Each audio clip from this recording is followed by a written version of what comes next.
자, 행부 반갑습니다. 여러분의 파트너 입수민 대표입니다. 자, 오늘은 여러분들과 또 해외 주식에 대해서 알아보긴 할 건데요. 오랜만에 또 해외 주식 같이 도와주시는 분 모셨습니다. KB증권 유영민 차장님 모셨습니다. 네, 안녕하십니까.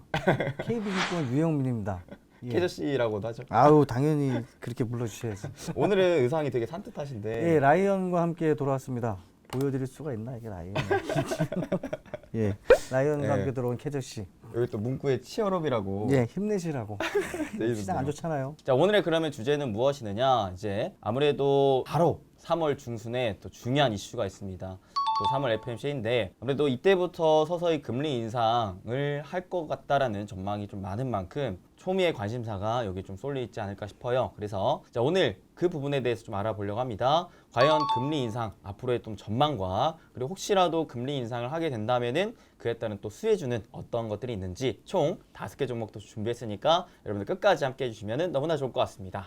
자, 그러면 차장님, 우리 또 금리 전망에 대한 좀 예. 부분을 좀 알아봐야 될 것 그쵸. 같은데 예. 첫 번째로 점도표에 대한 자료를 가져오셨어요. 예, 그 금리 인상 전망이라는 게 뭐 상당히 좀 이렇게 시시각각까지는 아니지만 일시적으로 좀 변할 수가 있거든요. 금리를 얼마 올릴 것이다, 아니면 올리지 못할 것이다, 그런 전망들이 있는데 어쨌거나 금리 인상하는 주체는 FOMC거든요. 네네. 그러니까 거기서 이제 회의를 하고 뭐 연방 공개 조작 시연위원회 뭐 이런 표현들을 쓰기는 하는데 어쨌거나 FOMC 미팅으로 할게요. 그 네. 미팅에서 이제 금리 인상이나 뭐 금리 관한 그 결정을 하게 되는데 거기서 이제 3개월에 한 번씩 점도표라는 게 나와요. 지금 보여드리는 그림은 작년 12월에 나온 건데 3월 달에 한 번 더 나올 예정이고요. 페드 멤버 19명의 그 금리 인상 전망이에요. 그러니까 무기명으로 자기들이 금리가 어떻게 될 것이다라고 이제 찍는 거죠. 네네. 그게 이제 점도표라는 형태로 나오는 건데 일단 보면 2022년 말까지 기준 금리가 0.75에서 1%가 될 것이다. 지금 현재 금리가 0%에서 0.25%거든요. 네. 그러면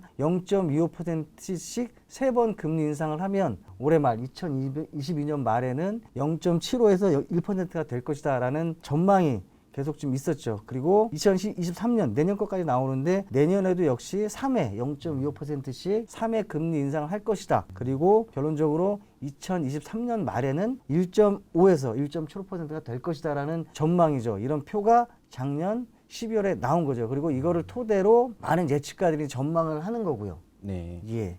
그래서 가장 이제 최근 기준으로 나왔었던 점도표를 보니까 올해 3번, 내년에도 3번 정도 예, 인상할 그렇죠. 전망이 좀 잡혀 있다라고 예. 말씀하셨는데 그러면은 최근에는 또 어떠한 또 동향이 있을까요? 금리 인상을 이제 할 것이다라고 발표가 되긴 했지, 3회씩 할 것이라고 발표가 되긴 했지만 네. 최근에 물가에 대한 상당히 그러니까 인플레이션에 대한 그 발표들이 많이 나잖아요. 그러니까 맞아요. 뭐 몇십 년 만에 최대다 뭐 그런 얘기가 나오다 보니 아무래도 인플레이션에 대한 민감할 수밖에 없거든요. 네. 그러니까 금리 인상을 더 공격적으로 할 거다. 그러니까 FOMC 미팅에 참여하는 멤버들도 그런 얘기를 하긴 하지만 흔히 얘기하는 이제 글로벌 IB에서도 예측치를 내놓거든요. 네. 뭐 잠깐 보면 JP모건 같은 경우는 향후 9번, 그러니까 올해 FOMC가 7번이 남았고 이 7번 회의에서 0.25%씩 계속적으로 할 것이다. 그리고 내년까지 총 2회, 그러니까 연달아서 회의가 계속 있는데 그 연달아서 9회에 걸쳐서 인상을 할 것이다라고 이제 전망을 하는 거죠. 그러니까 FOMC 미팅의 공식 예상보다는 더 공격적이라는 거죠. 네. 결국에 이제 2022년 말 금리는 1.75에서 2%가 될 것이다라고 이제 전망을 하고 있는 거고요. 그리고 내년에는 최대 2.5%까지 될 것이다. 비교를 해보면 금방 앞에서 본 것보다 비교를 해보면 상당히 높죠. 올해 말, 내년 말이 JP모건은 올해 말 기준으로 보는 거고 아무래도 물가에 대한 걱정이 우려가 크다라는 걸 알 수가 있고요. 그다음에 또 도이치뱅크 같은 경우는 3월에 보통 이게 금리 인상을 할 때 보면 지금까지 보면 0.25% 25bp라는 표현을 쓰긴 하는데 안 된다. 3월에 50bp 0.5%를 해야 된다. 상당히 공격적일 수 있어요. 네네. 그러니까 그렇게 금리 인상을 해야 된다. 그러니까 예상과 어떤 그 자기들의 기대, 예측, 뭐 아니면 당위성 그렇게 이제 금리 인상을 전망하고 있는 것 같아요. 그래서 0.5%할 것이다. 일단 금리를 빨리 올려놔야 물가에 대한 부담이 좀 줄어들 것이다라고 이제 예측을 하고 있는 것 같아요. 네. 그리고 또 11월 제외하고 매번 또 인상할 것이다라는 얘기가 있고요. 마찬가지로 HSBC도 마찬가지로 3월에 50bp 인상을 해야 된다라고 이제 전망을 하고 있습니다. 상당히 공격적으로 보이죠. 예. 네, 사실 작년에 좀 전망을 했던 것보다 최근 기준이 점점 더 공격적으로 변하는 것 같은데 예. 가장 큰 요인이 아무래도 좀 인플레이션이 아닌가 싶죠. 그러면 가장 최근에 또 연준이 보는 시각에서 이게 3월에 금리를 얼마나 올릴 건지에 대한 지표인가요? 다음 지표가? 그렇죠. 다음 3월에 금리를 올릴 거다라는 어떤 그 예측은 연준 멤버들의 어떤 발언에서도 확인할 수 있지만 네. 선물 시장에서 확인할 수가 있어요. 네. 우리가 흔히 이제 언론에서 보면 패드워치라는 표현을 쓰는데 패드 펀드 레이시 이제 미국의 기준 금리거든요. 연방 기금 금리라는 표현을 쓰는데 금리 선물이 상장이 돼 있어요. 그러니까 그 의미는 뭐냐면 금리를 올릴 것이다, 안 올릴 것이다라는 거에 베팅을 하는 거예요, 사실은. 별게 다 있죠.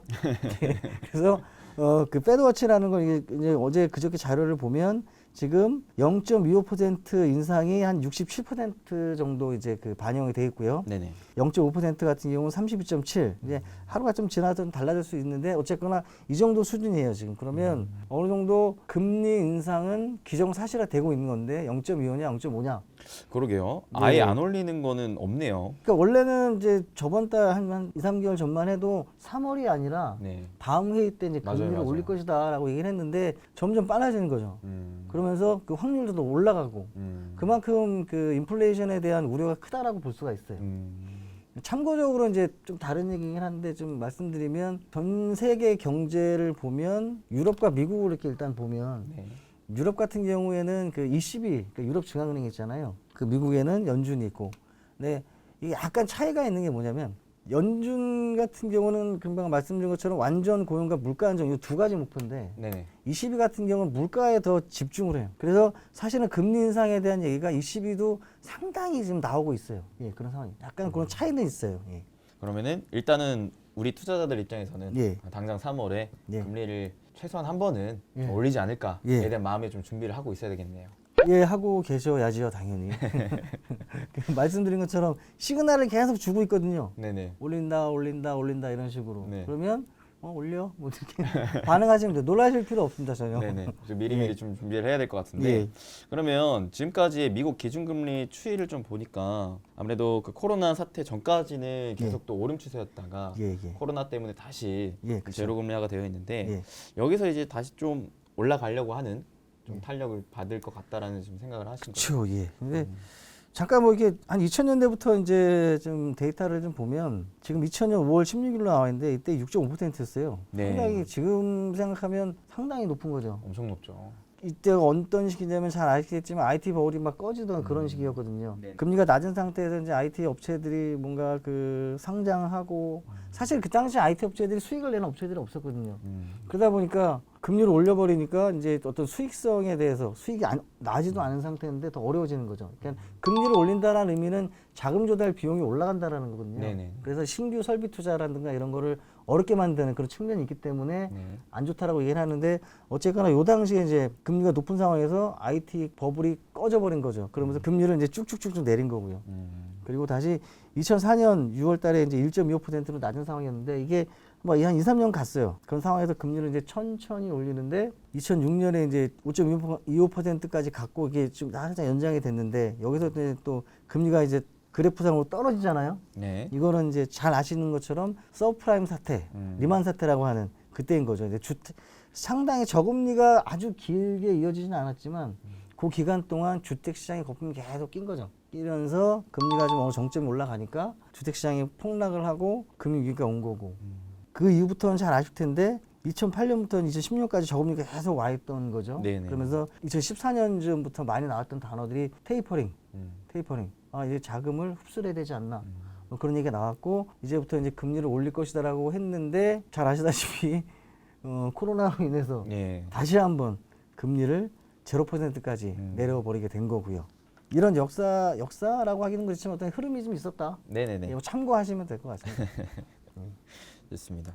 이 다음 지표는 뭔가요, 이게? 그러니까 이거는 뭐 잠깐 설명을 드리면 너무 복잡하니까 일단 큰 그림으로 보면 이 0먼트라고 있잖아요. 0M 이게 이제 금리를 인상하는 시점이에요. 아, 네네네. 그리고 6개월, 12개월, 18개월, 24개월 지날 때 이 차트는 금리 인상과 S&P 500 지수의 그러니까 같은 지표라고 보실 수 있는데 네. 제가 이거 뭐 말씀드리는 거는 금리 인상을 하게 되면 금리 인상 전후로는 약간 충격을 받기 때문에 일시적으로 지수가 하락할 수가 있지만 네네. 장기적으로 보면 주가 지수는 같이 간다.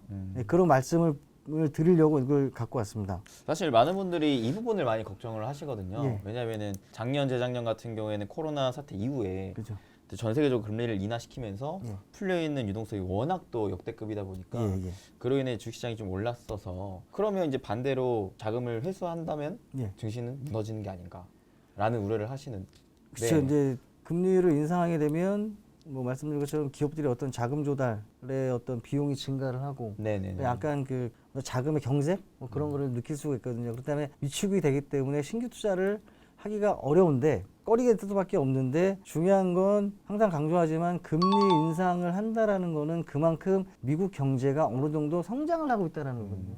성장을 하고 있다라는 거는 수요가 증가한다라는 거고 네네. 수요가 증가하면서 기업들은 투자를 더 해야 되는 거고 재고를 또 쌓아야 되는 거고 그러면 또 고용도 늘어나게 되는 거고 그런 선순환 구조가 발생할 수 있기 때문에 크게 걱정하실 필요는 없다라고 이제 말씀드리고 싶어요. 그리고 그 결과가 지금 보시면 지수가 같이 간다.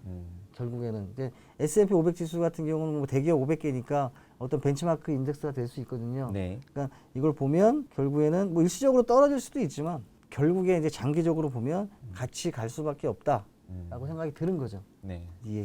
그래서 너무 겁먹지 않으셔도 되지 않을까 싶은데 아무래도 이 금리 인상을 하기 위한 딱 전후까지는 시장의 변동성이 좀 클 거니까 예, 그렇죠. 그 그럴 부분만 좀 수밖에. 잘 가져가 보시면은 장기적으로는 예. 좋은 흐름이 좀 기대가 된다라는 얘기를 좀 해주신 것 같습니다. 일시적으로는 당연히 그럴 수밖에 없을 거예요. 그 지금 또 장기간 저금리 상태에 있었기 때문에 조금만 올려도 충격파는 느끼는 네. 체감적으로 느끼는 그 충격파는 클 수가 있는데 결국에는 그것만 좀 버텨내시고 가면 또 그때그때 또 투자할 수 있는 그 주식들이 있으니까 네. 예, 그런 거를 보시면서 가시면 될 것 같아요. 자, 그러면 우리가 지금까지는 이제 금리 인상에 대한 향후 전망에 대해서 좀 알아봤고 아무래도 당장 코앞에 있는 3월 FOMC에서 이제 점차 금리를 올릴 가능성이 매우 높기 때문에 우리는 또 이를 준비해야 된다라고 좀 우리가 생각을 해볼 수가 있겠는데 그쵸. 그렇다면 우리 또 투자자 입장에서 그럼 금리가 올라가면은 어떠한 주식들이 또 수혜를 받을 수 있을 것인가도 우리 좀 알아야 될 것 같거든요. 사실 국내 주식은 많은 분들이 뭐 금융 내지는 은행권에 대한 기업들은 많이 알고 있지만 해외는 또 잘 모르시거든요. 그래서 또 해외 기업 예. 잘 또 설명해 주시면 감사하겠습니다. 잘 모르실까봐 아는 종목을 갖고 나왔습니다. 잘 아시는 많이 들어본 종목들 갖고 나왔는데 일단은 모건스탠리가 이제 추천한 종목들이 몇 개 있더라고요. 찾아보니까 그래서 웰스파고라는 회사, 그다음에 찰스 슈왑, 뭐 LPL 파이낸셜이라는 회사인데 웰스파고는 많이 들어보셨을 수 있는데 네. 미국 대형 은행이거든요. 그러니까 잠깐 참고적으로 말씀드리면 웰스파고가 이제 1850년대에 만들어진 은행인데 서부 개척 시대 금을 찾아서 서부로 갈 때 그때 이제 만들어진 은행이에요. 네네네. 그 사람들의 금융 서비스를 제공하기 위해서. 그래서 어떤 예전에 그 서부 개척 시대 영화를 보면 기차가 막 달리고 뭐 말 타고 가면서 저 기차에 있는 금괴를 막 이렇게 하고 막 예. 그런 장면들 나오는데 그 금괴에 보면 웰스파고가 찍혀 있어요. 아 진짜요? 예, 그런 참고적으로 이제 역사가 그런 있는 상당히 기업이네요. 오래된 예, 그렇죠. 그다음에 이제 찰스샵 같은 경우는 뭐 생긴 지 얼마 안 되긴 회사긴 한데 온라인으로 이제 시작을 했는데 종합 금융 서비스 업체 그다음에 밑에 있는 이제 LPL 파이낸셜이라는 회사는 종합 투자 자문 회사. 그러니까 한국에는 없는 개념이긴 한데 어쨌거나 종합 투자 자문 회사라고 보시면 될 것 같아요. 그러니까 보면 금융주 세 개를 추천을 한 거거든요. 네네네. 결국에는 이제 그러니까 금융은행, 증권, 보험 뭐 이런 식으로 금융을 확대할 수 있는데 그런 업종들을 추천을 한 거죠. 예. 아무래도 금리가 올라가게 되면은 그쵸. 금융권에서는 이익이 증가하게 되니까. 그 추천 이유를 잠깐 설명드리면 뭐 기준금리가 0.5% 50bp 인상될 때 뭐 2022년 주당 순이익은 5에서 14%까지 증가할 수 있다. 그러니까 금리를 올리면 이런 회사들은 순이익이 증가한다. 순이익이 증가하기 때문에 주가는 올라갈 수밖에 없다. 네네네. 네, 이런 얘기를 하는 거죠. 그 또 뭐 웰스파고를 한 번 더 찝어서 얘기를 했는데 뭐 10년 만기 국채 금리가 0.1포인트 상승할 때 순이익은 1% 증가할 수 있다. 이렇게 지금 전망을 하고 있는 거죠. 네네. 웰스파고에 대해서 조금만 더 자세하게 예. 설명 좀 해주세요. 미국 4대 은행 중에 하나인데 4대 은행이라고 하면 뭐 다들 잘 아시는 이름들일 거예요. JP 모건, 뱅크 오브 아메리카, 시티그룹, 그다음에 웰스파고 이렇게 돼 있는데 웰스파고 같은 경우는 중소기업 대상 금융 서비스에 상당히 강점이 있다. 그리고 그 중소기업의 약간 10%를 이제 고객으로 확보를 하고 있다. 시장 점유율이 뭐 그 정도 된다라는 거죠. 그리고 리테일, 미국 가정의 33%를 고객으로 또 보유하고 있다. 상당히 많네요. 그쵸, 작다라고 볼 수가 없는 거죠. 예. 웰스파고가 뭐 어떤 식으로 이제 돈을 버느냐? 뱅킹 및 대출을 통한 이자, 비이자 수익. 그러니까 이자, 비이자 수익이 이제 47%반 정도 거의 반 정도 되는 거죠. 그래서 여기서 보면 보통 예대 마진이라고 하는데 이자 수익이 상당히 많은 부분을 차지한다라는 거죠. 네네. 뭐 대출을 하고 우리가 또 흔히 얘기하는 이제 우리는 이제 이런 개념을 잘 안 쓰는데 커머셜 뱅킹이라고 하는데 이제 상업은행 14% 수익 비중을 보면 그러니까 IB 업무도 하긴 하거든요. 네. 그러니까 투자은행 업무 19%, 자산관리가 한 1% 정도 이렇게 이제 수익 비중이 있는데 사업 비중은 이렇게 되고 수익 비중은 이자 관련된 수익이 한 반 정도 된다라고 이제 얘기를 하는 거죠. 자, 웰스파고 처음 종목으로 좀 얘기를 해주셨는데 그럼 월가에서는 이 종목 좀 어떻게 보고 있나요? 저도 되게 찾아보고 놀랐는데 역시 그 월가에서도 상당히 좋게 보고 있는 것 같아요. 애널리스트 26명 애널리스트 중에 한 12명이 강력 매수, 또 7명이 매수. 상당히 많은 애널리스트들이 이제 매수를 하라라고 추천하고 있는 종목인 거죠. 매도 의견이 하나도 없네요. 예, 매도가 없어요. 매도가 없고 보유도 있는데 뭐 참고적으로 말씀드리면 이것도 배당이 좀 올라가다가 팬데믹 이후에 좀 떨어지긴 했거든요. 네. 다시 배당이 성장하고 있는 회사이기 때문에 보유만 하더라도 좋지 않겠냐 이런 의견인 것 같아요. 네네네. 예. 그러면 두 번째 종목이 이제 또 찰스 슈왑이라는 종목이 있는데 예. 이 종목에 대해서도 좀 짧게 얘기해 주시면 그냥 미국의 1위 온라인 증권사이면서 또 종합 디지털 뱅크라고 보시면 되고요. 마찬가지로 여러 가지 사업을 하고 있는데 중요한 건 여기도 순 영업이익 중에 순이자 수익이 상당히 높아요. 거의 60%가 넘기 때문에 여기도 마찬가지로 금리 인상을 하게 되면 금리 인상의 수혜를 받을 수 있다라는 거죠. 월가에서는 또 어떻게 보고 있을까요? 여기도 마찬가지로 매도는 없어요. 아까 뭐 웰스파고에 비교해서는 뭐 약간 떨어지긴 하는데 여기도 매수 의견이 상당히 많고 16명 중에 10명이 이제 매수 의견을 내놓고 있고요. 예, 목표 주가도 상당히 올려잡고 있는 상황이죠. 자, 일단은 그러면은 이제 모건 스탠리 쪽에서 좀 언급했던 종목에 대해서 좀 알아봤는데 예. 그 다음으로 또 KB 쪽에서도 예. 또 분석하고 계신 종목이 또 예, 있다고요. 그래서 저희 부서원들하고 이제 얘기를 좀 많이 하게 되는데 아무래도 네네. 이제 종목에 관해서 얘기를 하게 되는데 저희 자체적으로 이제 부서 내에서 자체적으로 자료를 좀 생산해내긴 해요. 생산해내는데 그 친구들하고 얘기하다 보니까 이 두 종목을 얘기해 주더라고요. 시티그룹을 먼저 얘기를 했는데 말씀드린 것처럼 뭐 큰 은행이죠. 뭐 미국 그쵸, 4대 은행 거의 뭐 1등이라고 볼 수도 있는데 여기도 마찬가지로 수익 기준을 보면 이자 수익이 되게 높아요. 거의 58%거든요. 이자 수익이. 따라서 마찬가지로 순인 이자 이익이 개선이 기대되는 종목이다. 이렇게 좀 말씀드릴 수가 있을 것 같아요. 월가에서도 이 종목 역시도 매도 의견 없이 다 매수 의견과 좀 보유 의견. 네, 거의 이제 이네요. 비슷비슷하죠. 네네. 예. 확실히 금융 쪽을 좀 예. 많이 월가에서도 좋게 보고 있는 예, 것 같습니다. 그 다음 종목이 이 종목은 사실 모르는 분들이 없을 것 같아요. 진짜로. 뭐 JP 모건이죠. 예. 뭐 초대형 IB라고 흔히 얘기를 하는데 네. 미국 내 자산 규모 1위고요. 종합투자은행 중 시가총액 1위. 예, 근데 여기도 마찬가지로 이자 수익이 높아요. 이자 수익이 높기 때문에 마찬가지로 여기도 금리 인상에 대한 수혜를 받을 수 있다라고 얘기를 하는 거고요. 네네네. 예. 근데 얘는 매도 의견이 좀 있긴 하네요. 매도가 두 건 있어요. 이게 지금 저도 약간 찾아봤는데 네. 매도 의견에 대한 어떤 코멘트가 좀 보이지가 않더라고요. 아, 그래요? 예, 매수 의견에 대한 코멘트는 계속 봤는데 저도 이게 조금 걸리긴 하는데 어쨌거나 그래도 매수가 우입니다. 싸게 살라고 하는 예. 건지. 아, 그런가? 아, 역시. 그럴 수 있죠. 예. 좋습니다. 예. 그래서 이제 전반적으로 이제 미국에서 아무래도 좀 자산 규모 내지 좀 큰 금융권 회사들 좀 얘기를 해주셨는데 이런 애들을 좀 종합적으로 모아놓은 ETF 상품은 따로 없나요? 전에도 말씀을 드렸지만 네, 개별 종목에 투자하기가 부담스러울 때가 있어요. 네 뭐 맞습니다. 주가 수준이라든가 그리고 한 종목이나 두 종목을 샀을 경우에 떨어지면 같이 떨어질 수 있잖아요. 그래서 포트폴리오를 넓게 갖고 가는 그런 측면에서 본다면 ETF 투자가 좋은 기회가 될 수가 있죠. 그리고 시장은 올라가는데 내 돈 뭐 떨어진다 뭐 이런 것도 피할 수가 있을 거고. 그래서 제가 찾아본 종목인데 XLF라고 이제 아메리칸 액체인지에 상장되어 있는 ETF죠. 편입 종목이 69개가 되는데요. 전부 다 그 금융 관련주고요. 예, 발행사는 뭐 SPDR이라는 회사입니다. 뭐 잘 아실 것 같은데, 그러니까 눈에 많이 익으실 것 같아요. 뭐 편입 종목 중에 이제 비율이 높은 종목들 10개를 보면 워렌 버핏이 이끄는 버크셔 해서웨이라는 버크셔 해서웨이가 사실은 벽돌 업체로 시작을 했거든요.